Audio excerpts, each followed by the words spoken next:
I had lived 52 years beside the only man I ever loved. When he closed his eyes for the last time, I thought grief had already taken me to the deepest place a human heart could fall. I believed the silence of a widow's home, the empty chair at the dinner table, the hollow nights alone, would be my greatest trial. But I was wrong, because nothing prepared me for the day I discovered that my own eldest son had secretly altered my husband's will. He had erased me, his mother, from the future of my own family. He planned to seize the entire $10 million my husband and I had built with decades of sacrifice. After the funeral ended, the house grew unbearably still. The scent of lilies faded. The condolences stopped. The crowd of relatives and neighbors drifted away. All that remained was the ticking of the wall clock, echoing through the wide, empty rooms. I sat before my husband's portrait on the mantel. His gentle smile in that photograph pierced my chest. Every wrinkle, every line of his face was a memory. The young man who courted me with poems, the entrepreneur who worked until his hands cracked to build our company, the father who held our children when they were born. And in the final months, the fragile patient whose hand I clasped in the hospital, whispering that I would keep everything safe after he was gone. I thought keeping everything safe meant the house, the company, the charitable foundation in his name, and most of all, the family we had raised together. But only days after the burial, when the paperwork surfaced, I saw something that chilled my blood. The will, our will, one we had carefully drafted and preserved for over 20 years, carried a signature that was not his. I know my husband's handwriting better than anyone. For decades, I prepared his contracts and organized his files. One glance at a page, and I could always tell if the pen had truly been his. In this so-called codicil, his name leaned to the left, weak and uneven. But all his life, he signed, leaning firmly to the right, confident, steady, unmistakable. To a stranger, it might look authentic. To me, the woman who shared his bed for half a century, it was a forgery. In that moment, I felt my body turn cold. My husband had barely been laid to rest, and already his legacy was being violated. And worse, it was not by an outsider, but by the child I had carried inside me, the son I had raised and loved. How could he? Since when had money outweighed blood? And why would a mother like me have to pretend to be fragile to play the part of the weak widow just to lead her own son into the hands of justice? But my story is not only one of betrayal. It is also one of resilience. When I realized what Adrian had done, I did not scream. I did not collapse. I chose silence. I chose patience. I chose to act. I feigned fatigue, let him believe I was too tired to fight. I allowed him to think he was winning. All the while behind the curtain, I reached out to a lawyer I trusted. Together, step by step, we began to unravel the fraud. And in the end, at the official reading of the will, when everyone gathered in that solemn room, expecting a victory for him, the truth was revealed. My son's deception crumbled in front of witnesses, in the law.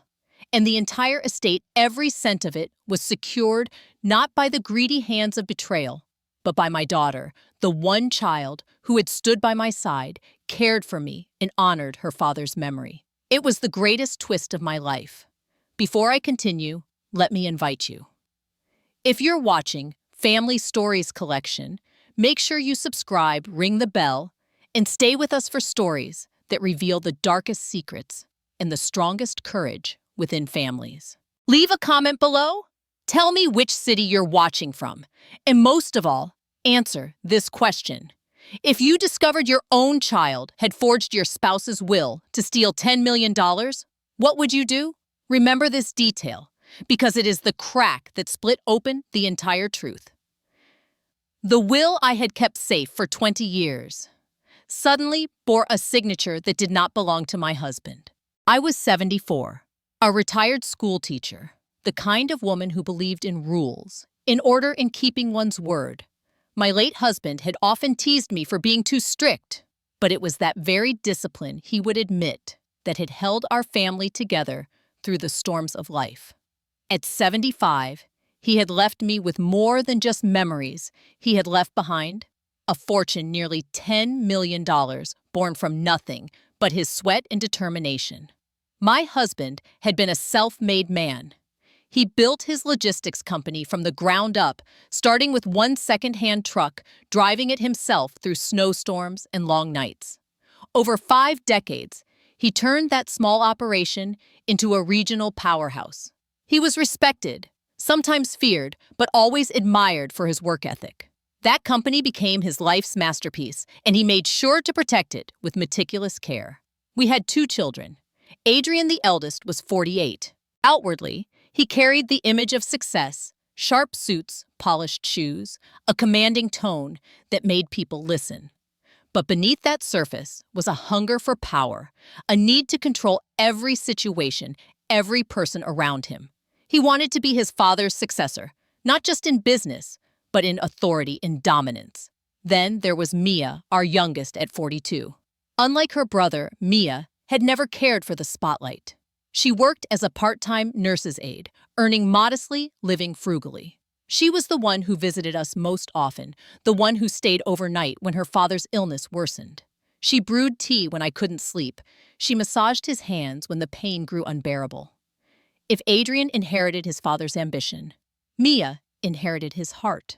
Our original will, drawn up more than 20 years ago, reflected the values we both shared: fairness and responsibility. 60% of the estate was to remain in my hands to ensure I could live comfortably and continue the charitable work that mattered to me.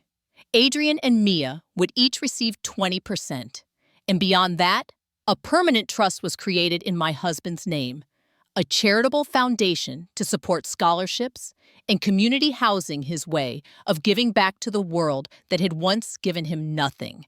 It was a clear plan, balanced, just. That was what my husband always wanted. But even while he was alive, the cracks in our family were showing. Adrian, with his sharp tongue, often dismissed the careful structures we had put in place. Dad's money should be a lever, Mother, he would say, tapping impatiently on the table. A lever for expansion, for multiplying our power. Why let it sit still in a trust? Why waste it on charities when it could fuel growth? To him, I was an obstacle. A woman, too, stuck in her old-fashioned ways to understand the market. He said it with a smile sometimes, but there was steel underneath. Each time I felt more like a hindrance than a mother. Mia never challenged him openly, but I saw the way she would lower her eyes, the way she would withdraw when her brother began his lectures. She was gentle, but not weak. She believed in love over leverage, care over control. Yet her voice was often drowned by Adrian's thunder. When my husband died, I had thought that grief might soften Adrian, that he would step closer to me and his sister, that the loss of his father would remind him of the fragility of life. But instead, his urgency sharpened. Just days after the funeral, before the flowers had even wilted on the grave, he pressed a folder into my hands. "Mother," he said, his tone brisk, "we need to move quickly on the paperwork. Courts, banks, taxes. These things can become a mess if we don't act now. Here's a simple medical authorization form, just to streamline decisions. Sign it, and I'll take care of everything. You won't have to worry." I remember staring down at the paper. It was labeled in bold letters, Medical Power of Attorney. At first glance, it seemed routine. Something an aging widow might sign to give her son authority in emergencies. But something about it didn't feel right. The language was dense, legal, filled with terms I had not seen in standard medical documents. And the signature line wasn't where I expected. I squinted, my heart tightening. This wasn't just about health care. It was about control. Later, when I asked a lawyer to review it, she confirmed my suspicion. It was not a medical authorization at all. It was a sweeping power of attorney one that would have given Adrian absolute control over my finances, my assets, even decisions about the estate. That was the moment I realized the battle had already begun. And here's where the wedge drove deeper into our family. Adrian's insistence on efficiency, on cutting through tedious delays, while Mia quietly begged me to slow down, to think, to breathe. 2 children pulling me in opposite directions, one with force, one with care. In that silence after the funeral, when the clock ticked too loudly and the house felt too large, I knew one thing for certain. This was not only about grief anymore. This was about survival. And as I held that document in trembling hands, one thought froze me to the core. The so-called medical authorization Adrian had given me had nothing to do with medicine at all. One quiet morning, less than a week after the funeral, I sat at my desk, trying to respond to condolence letters. My eyes were sore from crying, my mind clouded by exhaustion. That was when a new email appeared in my inbox subject line. Confirmation of appointment. Notary services completed. I frowned. The sender was a notary office in the city we had used before for legal matters. Confused, I opened it. The message was polite, even routine. We thank you for attending your scheduled appointment last Thursday. Please find attached the certified copy of the signed codicil for your records. I froze. Thursday. Last Thursday, I had spent the entire day at the hospital holding my husband's hand as his life slipped away. There had been no appointments, no legal meetings, no discussions of any codicil. With trembling hands, I clicked the attachment. A scanned document filled my screen. The title read, Codicil to the Last Will and Testament, and then my heart stopped. The text declared that 100% of the estate, every house, every account, every share of the company was to be transferred directly to Adrian, my eldest son. The justification: to preserve the continuity of the family business and safeguard its long-term success. I stared at the words, numb.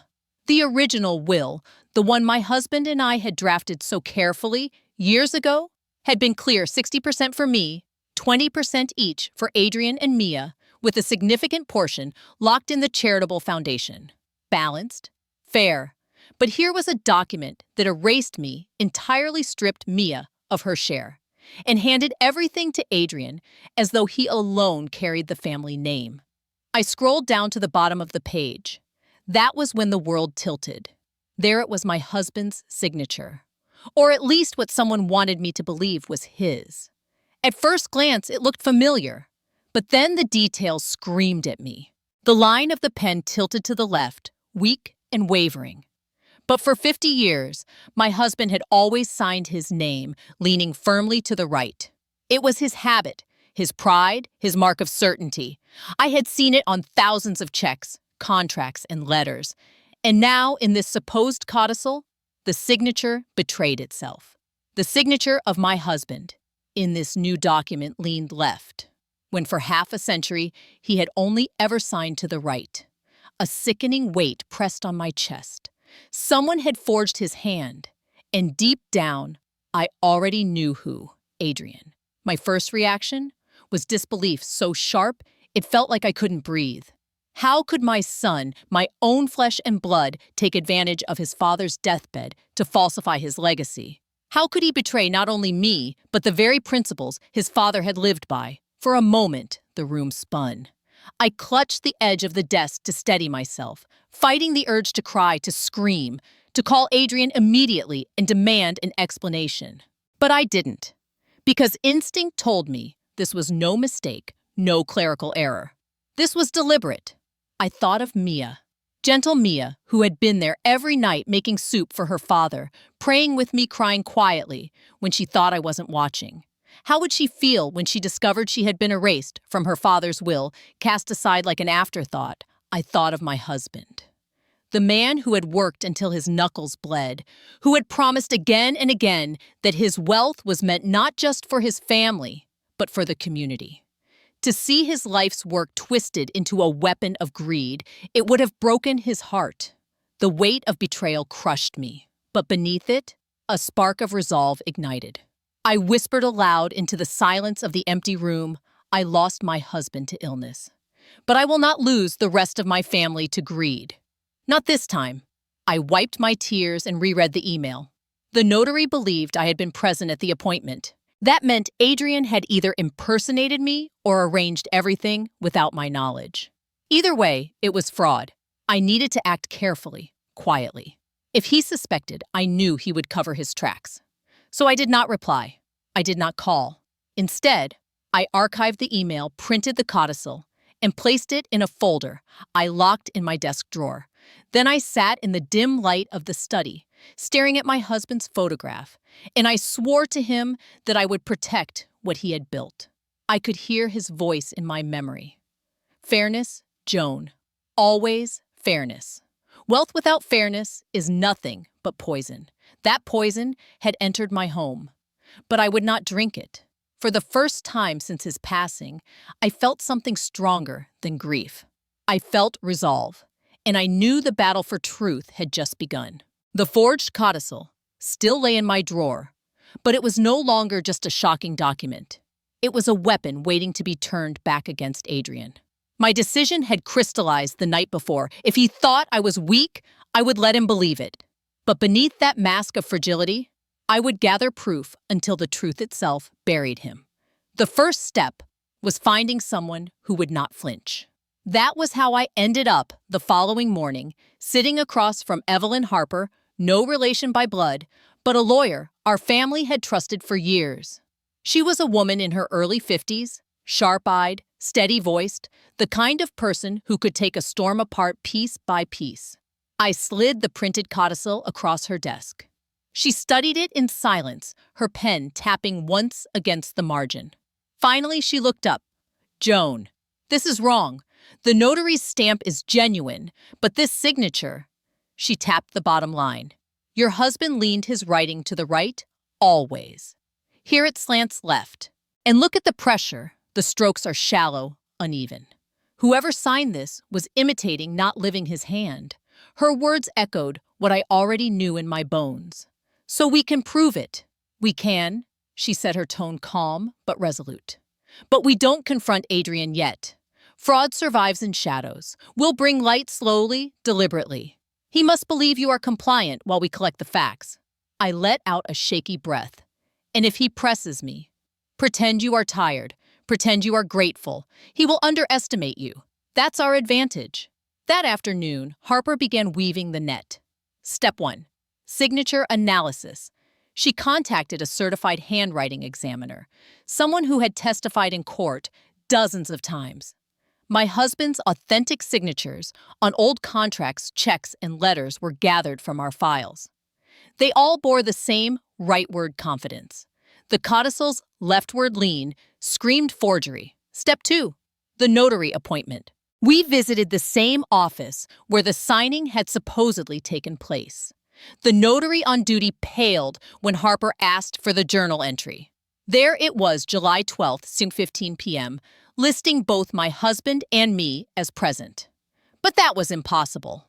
At that exact hour, I had been sitting in the ICU, holding his hand as the machines hummed. Hospital logs later confirmed my husband and I had never left the ward that day. Step 3. The building's cameras. Property managers resist requests until the word subpoena enters the conversation. Within 48 hours, Harper had the footage. We watched it together in her office. At 2:14 p.m., Adrian walked into the building in his tailored navy suit, phone pressed to his ear.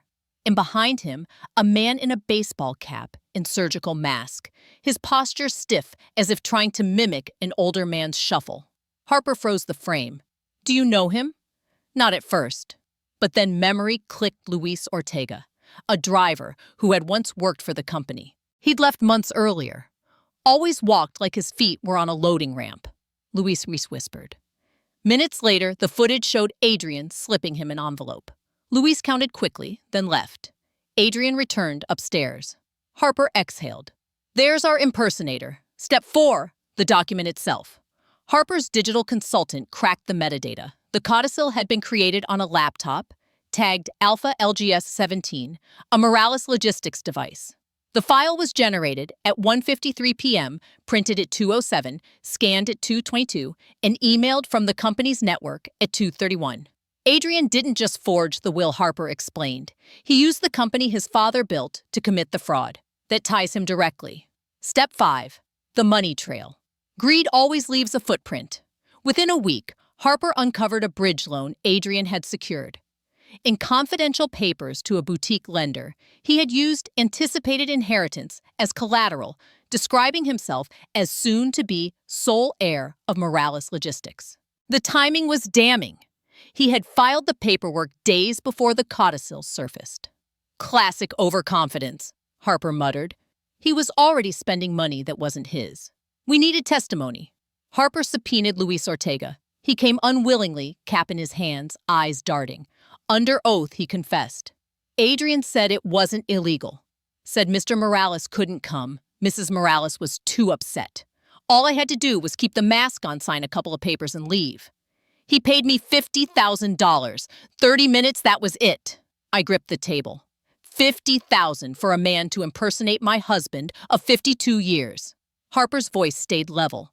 You understand you assisted in fraud. Luis swallowed. He told me it was to save the company, that Mrs. Morales would donate half to charity, that Mia would ruin it. I needed the money. Then write it down, Harper said. An affidavit. Exact words, exact payment, everything. Help us restore the truth. He agreed. That was the hook, Minnie Num 4. The imposter who played my husband was nothing more than a former driver, paid $50,000 for 30 minutes of betrayal. The case grew sharper every day. The handwriting expert confirmed the forgery. The hospital provided logs proving I had never left Robert's side. The building cameras showed Adrian arriving with Luis. Metadata tied the codicil to Adrian's company laptop. Bank records revealed the bridge loan built on fraudulent collateral. And now, both the notary's assistant and Luis Ortega had confessed to accepting bribes. Piece by piece, the house of lies collapsed. But evidence alone wasn't enough. Adrian was clever, and courts are cautious. Harper moved to protect what was left. She filed an injunction, all assets frozen. No distribution allowed. Adrian's hands would reach but close on air. Next, she filed a petition to invalidate the codicil on grounds of undue influence, fraud, and forgery. 30 pages of cool, devastating logic. Finally, as a contingency, she drafted a new trust, Rose Trust Tao. My name alone stood on it. If Adrian tried to maneuver further, the assets would vanish from his reach. When she explained it, I hesitated. I want the company safe. Robert built it for the workers, not just us. Harper looked me in the eye. Then there's only one way, Joan. We beat greed with law and with facts. That's how we honor his legacy. Her conviction steadied me. By the end of that month, we had enough to bury Adrian in court. But Evelyn Harper wasn't done. She wanted the confrontation public, undeniable. The will, reading, she said. He expects to win there. Instead, he'll face the truth. In one room, before witnesses, his arrogance will collapse. I nodded, feeling the old weight of grief mixing with a new steel in my bones. For Robert, for Mia, for the company, for every worker who trusted our name, and above all, for myself, the mother Adrian thought too weak to fight. He would learn soon enough that I had been listening, watching, building my case in silence. And when the curtain rose at the will, reading, it would not be my weakness on display. It would be his ruin. The evidence was mounting. But Harper was right. Adrian's downfall could not rest on paper alone. Courts listened to proof, but they also listened to voices, to the subtle pressure of influence, to the words that betrayed intent. And no voice would betray Adrian better than his own. That was when Harper laid out the next step. I would play the part of the weary widow, the tired mother, the woman too frail to resist her son's guidance. By doing so, I would draw out his arrogance and catch it in the net of his own words. Joan Harper said, sliding a recorder across her desk, "Let him believe you've surrendered. He will talk. And when he does, we'll have exactly what we need, proof of undue influence." So I began my performance. The first act unfolded at the dining table. Adrian had come over with his usual briefcase full of documents, expecting me to protest. Instead, I let my shoulders sag, my fork rest, untouched, beside my plate. "You know, Adrian," I murmured, "I'm so very tired. Maybe it's best if you handle everything. You're the strong one now." His eyes lit up just for a flicker. Then he leaned back, spreading his arms like a king receiving his crown. Mother, you're making the right decision. I'll take care of it all. You don't have to burden yourself with the details. That was when I pressed. But what about the foundation, your father's scholarship fund? He always said it was his greatest legacy. Adrian's jaw tightened. He waved his hand as if brushing away a child's drawing. First things first. Money before charity. Once the company is secure, once I control the assets, then we can talk about donations. Until then, the foundation waits. Mia, who sat silently across from us, dropped her spoon. Her face flushed, but she said nothing. She didn't need to. His words hung heavy in the air, cold as steel. That was trap one. Mia had voiced her father's values, and Adrian had crushed them without hesitation. That night, Harper played the recording back in her office. Adrian's voice, calm and dismissive, filled the room. Money before charity. It was a dagger in the heart of Robert's legacy, and exactly the kind of statement a court would recognize as undue influence. The second act came by accident, or so Adrian thought.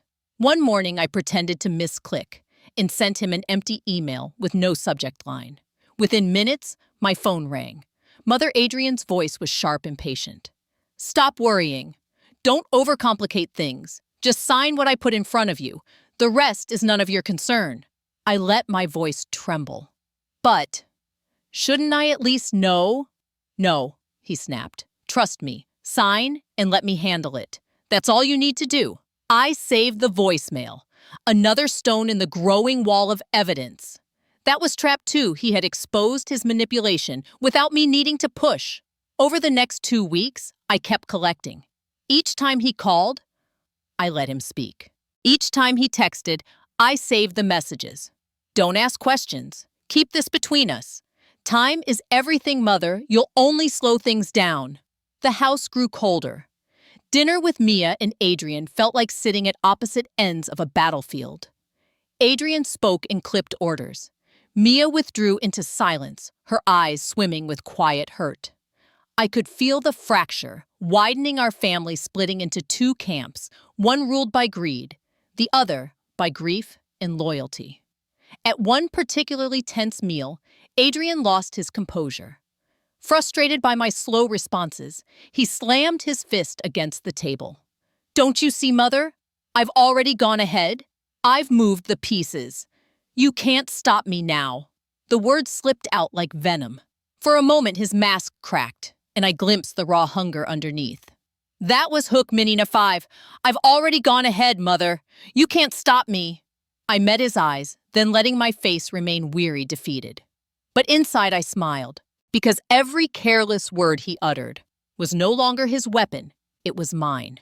And soon, in the room where his victory was supposed to be read aloud, his own voice would stand as witness against him. Adrian had grown impatient. My performance of weakness had lulled him for a while, but as days passed and signatures remained unsigned, his mask of patience began to slip. One afternoon, he arrived without calling first. He dropped a thick folder onto the dining table with a thud that made the china rattle. His jaw was set, his voice clipped. Mother, he said, we need to end this. These delays only complicate matters. Here is the power of attorney. Once you sign, I can manage everything. Accounts, properties, investments. It's the only way to keep things efficient. I let my hands tremble as I lifted the first page. The dense legal language blurred before my eyes, though I had already studied documents like this with Harper. I whispered, Is it necessary? I don't want mistakes. His lips thinned. Necessary. Yes. If you don't sign, the courts will drag this out for months, maybe years. Do you want to spend the rest of your life buried under paperwork? You won't survive the stress. He leaned closer. You're 74, Mother. Be honest. Can you endure that? It was a threat dressed in concern, a tightening of the noose. I set the papers down slowly, refusing to rise to his intimidation. Before I could respond, Mia spoke. She had been silent for most of these visits, her gentle presence often drowned by Adrian's thunder. But now, she reached into her purse and pulled out a folded sheet of paper. Her hands shook, but her eyes burned with quiet conviction. Before he died, she said softly, Dad gave me this. He said to keep it safe, to read it only if things turned ugly. Adrian scoffed. Mia, don't play games. She unfolded the paper and began to read aloud. It was my husband's handwriting, firm and steady written, weeks before his death. If you are reading this, it means our family is in dispute. I ask for fairness. Joan, my beloved wife, should be secure. Adrian and Mia should share equally as we planned. And above all, the foundation must endure. It is the heart of our name. Wealth without service is emptiness. The room stilled. Even the ticking clock seemed to pause. Adrian's face darkened. Letters don't hold legal weight. That's sentimental nonsense. Mia met his glare. It's Dad's voice. And you've ignored it. The question hung unspoken in the air. Was Adrian the eldest son who should protect his mother, or had he become her captor, chaining her to his hunger for control? My heart ached, but my voice was calm when I finally answered. Adrian, if you are right, if this codicil is real, if your father meant for you to have everything, then let the law prove it. Why fear the courts if truth is on your side? For a moment, I thought he might shout. Instead, he slammed his fist on the table so hard, the folder jumped. His eyes blazed with fury. The law. Don't be naive, Mother. You know as well as I do that Father wasn't even lucid at the end. He barely knew where he was. The words hung like smoke. Mia gasped. My pulse quickened, though my face remained still. Because in that one outburst, Adrian had contradicted the very foundation of his fraudulent codicil. A legal codicil requires capacity, clarity of mind. By claiming Father wasn't lucid, Adrian had confessed what he could never retract. Either the codicil was invalid, or he had lied. Later that week, Harper would place the final nail, the medical records. The attending physician had written in black ink that Robert Morales remained alert-oriented and capable of making informed decisions until his final days. His mental faculties were intact, even as his body failed. That was hook mini number 6. The medical chart proved Robert was clear-minded and competent, the exact opposite of Adrian's desperate claim. Adrian didn't realize it yet, but with those few angry words, he had given me the weapon I needed. I looked at him calm and steady. Then, perhaps, Adrian, it is time the truth speaks louder than either of us. The storm was gathering. The will reading would no longer be just a formality. It would be the battlefield where lies collapsed and legacy endured. The conference room smelled faintly of leather and old books. Sunlight slanted through the blinds, casting sharp bars across the long mahogany table. At its head sat Evelyn Harper folders stacked neatly before her.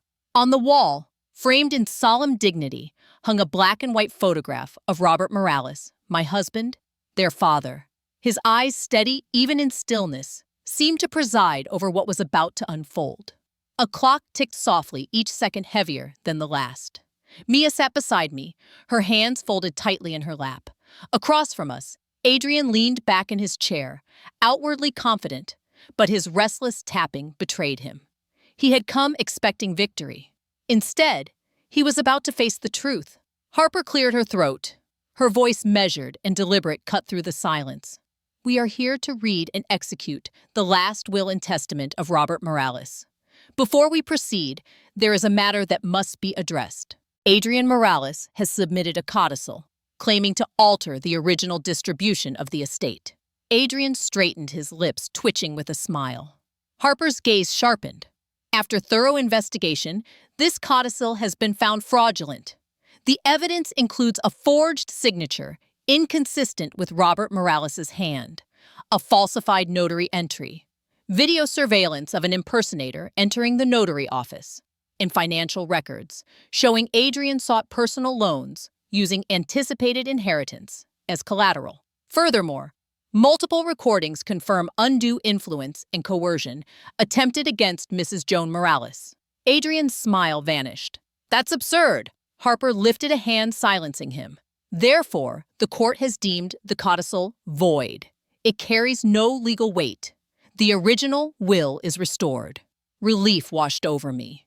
Mia squeezed my hand, her eyes filling with tears. But Harper wasn't finished. She reached for a second folder, heavier bound with a red ribbon. There is, however, one more document. Adrian's brow furrowed. Harper continued. Shortly before his death, Mr. Robert Morales executed a final supplement to his will. This was notarized by his longtime notary, with video recording as confirmation of capacity and intent. In this supplement, he addressed the behavior of his eldest son, Adrian. The room went still. I could hear my own heartbeat. Harper read aloud, "In light of coercion, deceit, and actions against the welfare of his family, I hereby disinherit my son, Adrian Morales, for cause. His portion of the estate shall be reallocated in equal measure to my daughter, Mia Morales, and to the charitable foundation. Let it be known this decision is not made in anger, but in justice." Adrian shot to his feet. No, that's impossible. He wasn't even lucid." Harper's voice was steel. "Medical records confirm otherwise. Your father was of sound mind, fully alert, and his capacity certified on video the very day this document was signed." She pressed a button on the screen at the far wall. The lights dimmed slightly as the video began to play. There he was, Robert.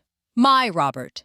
His voice was weak, but his eyes were clear, steady, filled with the same integrity that had guided him all his life. "To my family," he said, "I leave this message. A son who sees his mother as a burden does not deserve to bear my name. A child who treats wealth as a weapon cannot be trusted with the weight of our legacy. Therefore, Adrian is to receive nothing. Joan, my beloved wife, shall be secure for life. Mia will serve as trustee, not for indulgence, but for stewardship. The foundation will endure, strengthened. This is my will, my choice, and my love." The words hung in the room like thunder after lightning. Adrian stumbled back into his chair, face ashen. He opened his mouth, closed it, then whispered, He can't mean that. I was supposed to." His voice broke into a desperate plea. "Mother, please. You can fix this, can't you? Tell them you want me to have my share. Tell them." I looked at him, my heart heavy, yet resolute. "I cannot rewrite your father's truth, Adrian. He gave you every chance, and you chose greed." Mia, unable to hold back, wept openly. She leaned into me, her arms wrapping around my shoulders. "Mom, it's over. Dad protected us. He protected you." Harper closed the file, her voice final. "Per the supplement, all net assets after the charitable increase will be placed into the Rose Trust too. Mrs. Morales is the lifetime beneficiary. Mia serves as trustee and caregiver, bound by fiduciary duty, unable to waste or divert funds for personal use. The foundation will receive an expanded endowment. This is the law, and this is the will." Adrian buried his face in his hands. Fury flickered, then dissolved into something hollow. Defeat, humiliation, the collapse of a man who had thought himself invincible. And then came the last hammer blow. The video, in its final seconds, carried my husband's closing words. "A child who treats his mother as an inconvenience is not worthy of my name. Hook, Minnie, number 7. The final line cut deeper than any court ruling. It was not just legal disinheritance, it was moral exile. The clock ticked on, steady and implacable, as Adrian sat broken. Mia clung to me in tears, and Robert's voice lingered in the air like a benediction. The battle was over. The legacy was safe. The will reading had ended, but its echoes stretched far beyond that quiet conference room. What followed was not just the collapse of Adrian's schemes, it was the slow unraveling of every lie he had spun. Harper moved quickly. All evidence of the forged codicil, handwriting analysis, metadata, camera footage, witness affidavits was compiled and delivered to the district attorney's office.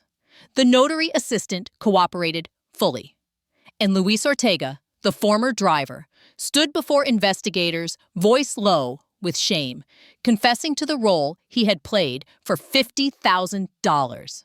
The charges stacked against Adrian like bricks in a wall: forgery, fraud, attempted obstruction of justice. His name, once whispered with respect in business circles, became a cautionary tale. The financial world responded with equal severity. The boutique bank that had granted him a bridge loan on the strength of his future inheritance withdrew the deal immediately. Contracts tied to his supposed control of the company evaporated. Partners distanced themselves, unwilling to stake their reputations on a man exposed as both liar and forger. Overnight, Adrian shifted from heir apparent to pariah. And yet, for all his arrogance, he was still my son. My punishment was not to disown him. Robert's will had already done that, but to draw boundaries. When Adrian called, begging for a meeting, I agreed only on one condition. A family counselor and our attorney must be present. I would not allow manipulation to creep back into our lives. We spoke rarely, and each time his eyes carried the hollow look of a man who had gambled his future and lost. Mia, meanwhile, stepped into her new role with quiet strength.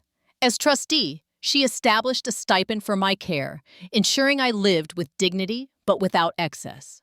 She expanded her father's foundation, channeling funds into scholarships and community housing projects. At the company, she met with longtime employees and reassured them their jobs were safe, their pensions secure. Her leadership was not loud, but it was steady. Exactly the kind of stewardship Robert had envisioned. One evening, as I organized Robert's papers in his study, I discovered a key tucked into the corner of his desk drawer. It belonged to his private safe, the one he had always kept beneath the floorboards. With trembling hands, I unlocked it.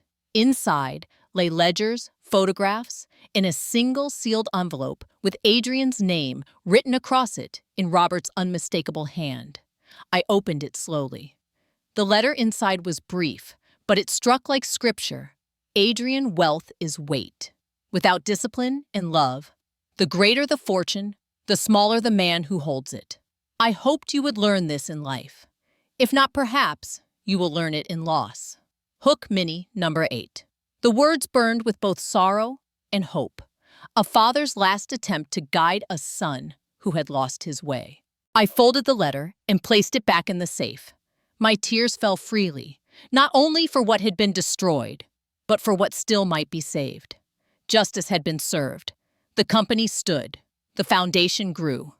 Mia carried the torch with compassion, and I, thaw wounded though weary, felt a peace I had not known since Robert's last breath. The world would remember Adrian's downfall as a tale of greed, but for me, it would always be a family story of betrayal and resilience, of law and love, of a mother who learned that sometimes silence is not surrender, but strategy. And in the quiet of my home, beneath the steady ticking of the clock, I whispered to Robert's portrait.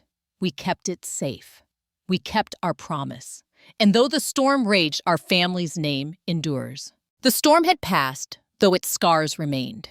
Life, I discovered, does not return to what it was. It reshapes itself into something new. Mia and I began with the garden. Robert's roses had withered during the long months of his illness, left untended, while grief consumed us. One Saturday morning, Mia knelt in the dirt beside me, her hands steady as she pressed new roots into the soil. The scent of fresh earth mingled with the faint perfume of old blossoms, and for the first time in many months, I felt something more than sorrow. I felt continuity. In the evenings, the kitchen lights glowed again. We cooked simple meals, soup simmering on the stove, bread warming in the oven. We ate at the same table where once we had endured Adrian's thunder. But now the air was gentle, filled with quiet conversation and laughter. Healing, I realized, was not dramatic. It was steady, like watering roses, like lighting a lamp in the dark. From those quiet days, lessons emerged sharp as glass, but shining with clarity. Family, I learned, is not a privilege to be exploited. It is a responsibility to be honored. The title of son or daughter carries weight, not entitlement. Adrian forgot that. He believed blood gave him rights, when in truth, only love and duty sustain inheritance. Greed is a blindness that devours judgment. A man can stand in the glow of fortune and still cast only shadows. Adrian had every gift, education, opportunity. His father's trust, and yet his hunger for more, consumed the very values that could have secured it.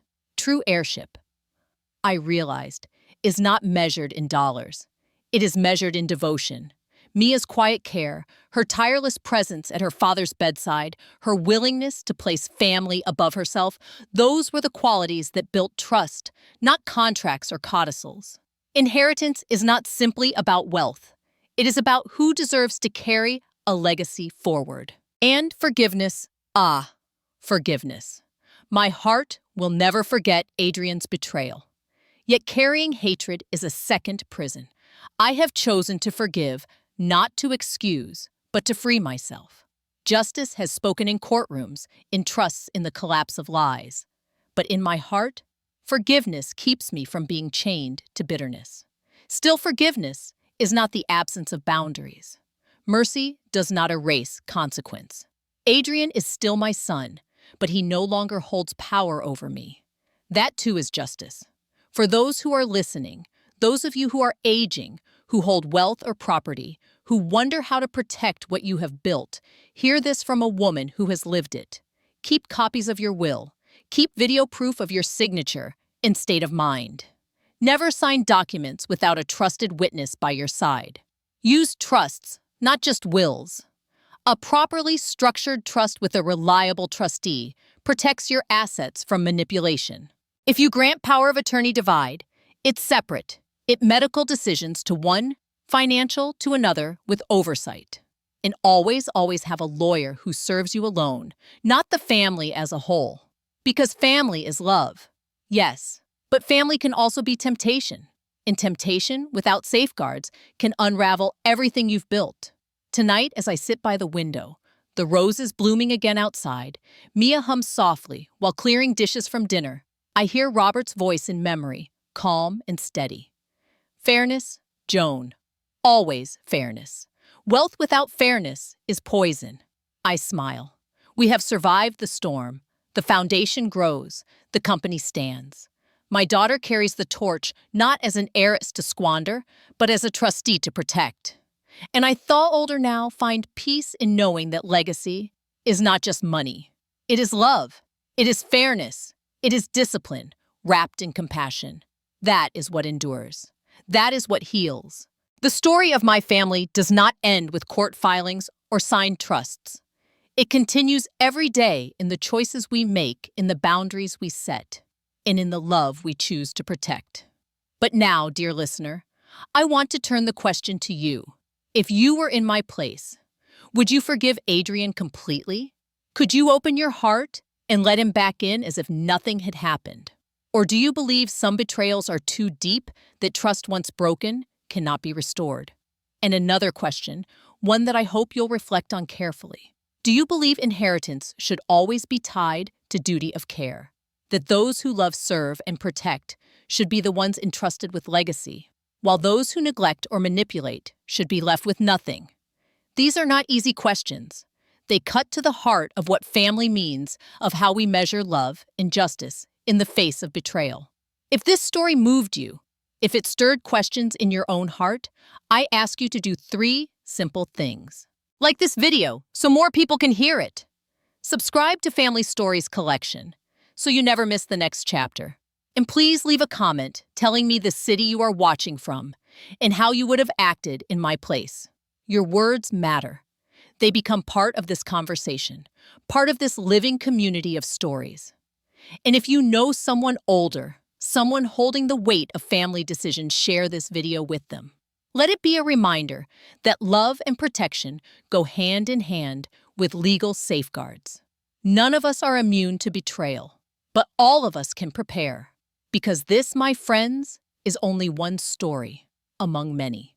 And every family has its own secrets, its own struggles, its own reckonings. Stay close, because in our next episode, I will tell you about the anonymous message that saved my life. A note slipped under my door, a warning I almost ignored, but one that changed everything. That story will arrive in 2 weeks, and I promise you will not want to miss it. Until then, hold your family close. Guard your legacy with wisdom. And remember, forgiveness can heal, but justice must always be clear.